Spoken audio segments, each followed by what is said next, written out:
رحمۃ اللہ علیہ نا ساری زندگی ایک بات کہتے کہتے دنیا سے چلے گئے کہ مسلمان عبادت گزار ہو سکتا ہے، مسلمان حج کر لے گا، عمرہ کر لے گا، نماز پڑھ لے گا، تہجد پڑھ لے گا، آپس کے معاملات میں مسلمان صحیح نہیں ہے اور ہو بھی نہیں سکتا. ان کا یہ مایوس ہو گئے تھے، وہ ایسا لگتا ہے کہ نہیں ہو سکتے یہ صحیح. ان کی محفل میں لوگ آتے تھے نا، بے وقت ان کو تنگ کرنا، بے وقت بات کرنا، فضول سوالات کرنا، اس سے بہت ان کو غصہ آتا تھا. ایک دن ان کے محفل میں کوئی شخص بیٹھا ہوا، اس نے ایسے ہی سوال پوچھ لیا کہ حضرت سنا ہے کہ جب کوئی کسی کو کچھ نظر آتا ہے تو مرغا کوا چیختا ہے، کچھ اس طرح کا نا. تو کہا ابھی کس کو کیا نظر آیا ہے؟ مطلب ہے کہ آپ بھی کوے کی طرح بے فضول سوال پوچھنا شروع کر دیا، آپ نے کوے کی طرح کائیں شروع کر دی. ابھی کسی کو کچھ نظر آیا کیا؟ وہ لحاظ نہیں کرتے تھے ان چیزوں میں. تو وہ ساری زندگی ایک ہی بات سکھاتے رہے کہ معاشرت، معاملات، آپ کے کسی عمل سے دوسرے کو تکلیف نہ ہو. 100 دفعہ سوچو، 100 دفعہ سوچو یہ کام کرنے سے پہلے. اور وہ حدیث کوٹ کرتے تھے، نبی صلی اللہ علیہ وسلم نے فرمایا المسلم من سلم المسلمون من لسانہ ویدہ. مسلمان وہ ہے جس کی زبان اور ہاتھ کے شر سے دوسرے مسلمان محفوظ رہیں. اس حدیث کا مطلب وہ یہ بیان کرتے تھے کہ اس حدیث کا مطلب یہ ہرگز نہیں ہے کہ آپ دوسرے کو تکلیف نہ دیں، نا نا نا نا نا نا نا. اس کا مطلب یہ ہے کہ آپ کوئی ایسا کام نہ کریں کہ آپ کا تکلیف دینے کا ارادہ نہ ہو، پھر بھی تکلیف ہو جائے. سوچ سمجھ کے کریں کہ نہ چاہتے ہوئے کوئی چیز میرے لیے تکلیف کا ذریعہ نہ بنے.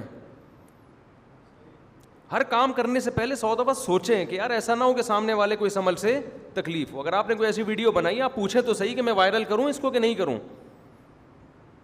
بعض لوگ کی طبیعت میں حیا ہوتی ہے. ہمارے حضرت مفتی رشید احمد صاحب رحمہ اللہ تعالیٰ میں اتنی حیا تھی، وہ کبھی بغیر کرتے کے گھر میں بھی نہیں بیٹھتے تھے.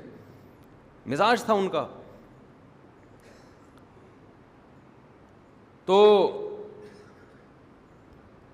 وہ ساری زندگی یہ بات کہتے کہتے دنیا سے چلے گئے کہ مسلمان اس چیز کا، آج گوروں میں ہے یہ چیزیں، انگریزوں میں ہے. ہمارے ایک دوست نے بتایا کہ میں جہاز میں سو رہا تھا، میری آنکھ لگ گئی، یعنی آنکھ لگ گئی، سو گئے وہ کہیں یو ایس اے میں یا کہیں یورپ کے کسی کنٹری میں. جب جہاز لینڈ کیا ہے تو یہ سو رہے ہیں پڑے ہوئے، خراٹے لے رہے ہیں. تو جہاز سارے اتر گئے، یہ پڑے ہوئے ہیں نا. یعنی جہاز کا عملہ آیا، ایکسکیوز می سر، بس اتنا بول رہا ہے. جب میں آنکھ نہیں کھلی، تھوڑا زور سے، تھوڑا اور زور سے، ہاتھ نہیں لگا رہے. سمجھ میں آ رہی ہے بات؟ ہاتھ نہیں لگا رہے. کیوں؟ غیر اخلاقی حرکت ہے. آپ کسی کی پرمیشن کے بغیر اس کی باڈی کو، آدمی ہے کوئی عورت نہیں ہے، کسی کی پرمیشن کے بغیر اس کی باڈی کو ٹچ کرنا غیر اخلاقی حرکت ہے یا نہیں ہے؟ ہمارے یہاں کیا ہوگا بھائی جان، اوئے اندھا ہے، بہرا ہے، پھر جا کے کر کے ہلائیں گے اس کو. ٹھیک ہے میں شاید تھوڑا زیادہ مبالغہ کر رہا ہوں، لیکن اسٹائل دیکھو، ہوئے ہوئے کر کے بات کریں گے. میں اپنا لاہور کا واقعہ سناتا ہوں نا. میں روڈ کے کنارے جا رہا تھا، ایک صاحب بیٹھے ہوئے. اچھا میں تو آگے آگے دیکھ کے ہی جاؤں گا نا. اب انہوں نے بائک تھوڑی سی ٹکرا دی مجھے. غصہ مجھے آنا چاہیے تھا، ابے میں آگے جا رہا ہوں تو پیچھے سے دیکھ. الٹا میرے اوپر برسنا شروع. اگے ہی اگے ویکھ رہا ہے، پچھوں ویکھدا ہی نہیں ہے. تو میں نے کہا پاگل ہے جو چلے گا آگے ویکھے گا پچھوں ہیں. جدھر کو جاؤں گا اتھے ہی ویکھوں گا نا.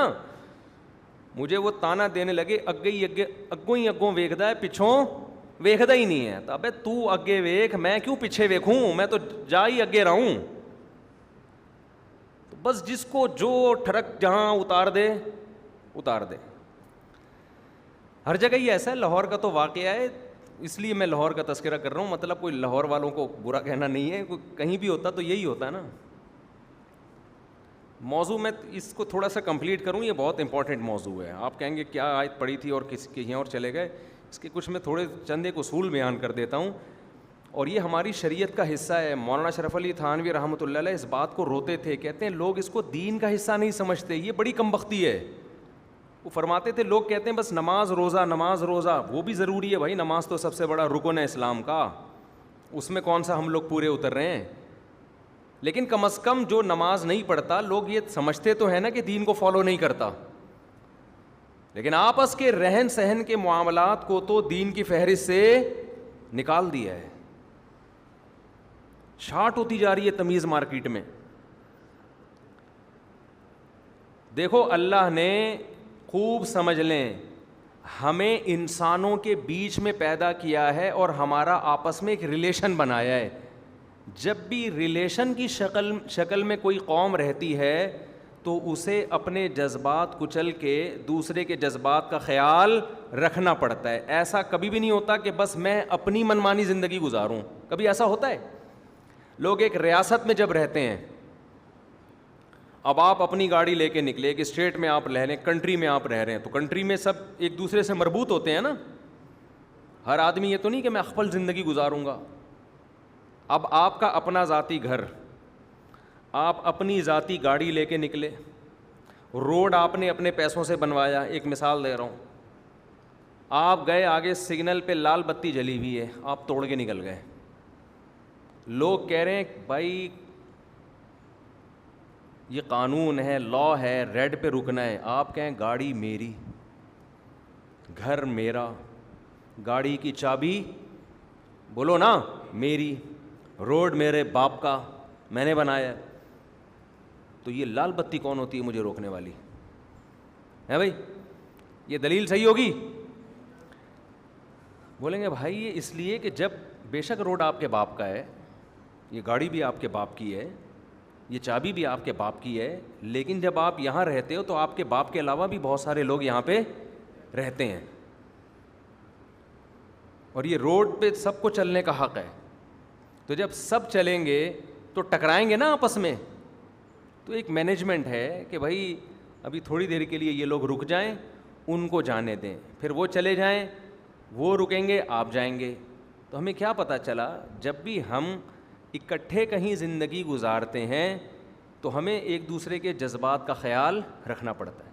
اب آپ ریڈ پہ, اب تھوڑی دیر میں آپ رکیں گے, اب ان کا حق ہے بھائی. اب آپ کا دل تو چاہ رہا ہے میں سگنل توڑتا ہوا بھاگ جاؤں, نہیں نہیں نہیں نہیں, اب آپ اپنے وقت کی قربانی دیں گے اور دوسروں کا خیال کریں گے. ان کا بھی حق ہے کہ ان کو اب جانے دو. ایسا ہوتا ہے کہ نہیں ہوتا؟ ورنہ کس کا دل چاہتا ہے یار ریڈ سگنل پہ بریک لگانے کا؟ کس کا دل چاہتا ہے؟ ہر آدمی کو جلدی پہنچنا ہے. تو خوب سمجھ لیں ایک بات, ہم جب رہتے ہیں نا آپس میں, اس میں معاشرے میں کچھ رشتہ دار ہوتے ہیں, بھائی بہنوں کا رشتہ ہوتا ہے, ماں باپ کا رشتہ ہوتا ہے, میاں بیوی کا رشتہ ہوتا ہے, اور دوست احباب کا رشتہ ہے, اڑوس پڑوس کا رشتہ ہے. ہمارے پڑوسیوں کے بارے میں کچھ کہنا چاہتا تھا لیکن بعد میں کہوں گا. تو بہت ساری چیزیں ہوتی ہیں, سمجھ رہے ہیں؟ نکل ہی گیا منہ سے, خیر میں الگ سے بھی ان کو سمجھا دوں گا, بہت برداشت کر لیا یار. تو آپس کے ریلیشن ہوتے ہیں ٹھیک ہے. تو بہت سارے آپس کے ہمارے کیا ہیں رشتے.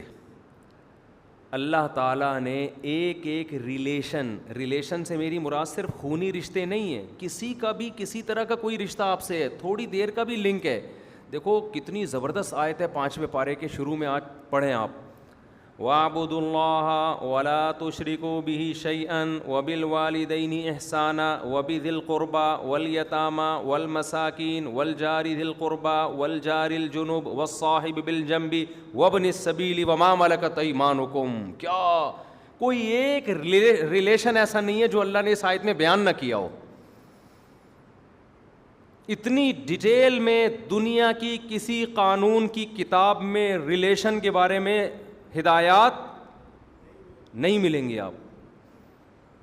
اسلام نام ہی پتہ ہے کس چیز کا ہے؟ اپنے رشتوں کو نبھانے کا نام ہے. خدا کی عبادت کا کیوں حکم ہے؟ خدا سے ہمارا رشتہ ہے, وہ خالق اور ہم مخلوق, وہ کریٹر ہے ہم کریٹڈ ہیں, یہ ایک رشتہ ہے نا, تبھی تو حقوق ہیں اس کے. رسول پہ درود پڑھنے کا کیوں حکم ہے؟ ایک ریلیشن ہے کیوں؟ رسول نے ہمیں خدا سے جوڑا ہے, خدا کا انٹروڈکشن کیا ہے, تو رسول سے بھی ہمارا کیا بن گیا؟ رشتہ بن گیا. پھر والدین کا رشتہ, کیونکہ ان کے ذریعے ہم پیدا ہوئے ہیں, انہوں نے ہمیں بچپن میں پالا ہے, یہ ریلیشن ہے, اس کو ڈیفائن کیا. اسلام کی اگر مختصر لفظوں میں تعریف کی جائے نا تو اس کا مطلب پتہ ہے کیا ہے؟ رشتے نبھانا. بہت مشکل ہے بات سمجھانا, جیسے مشکل ہے رشتے نبھانا.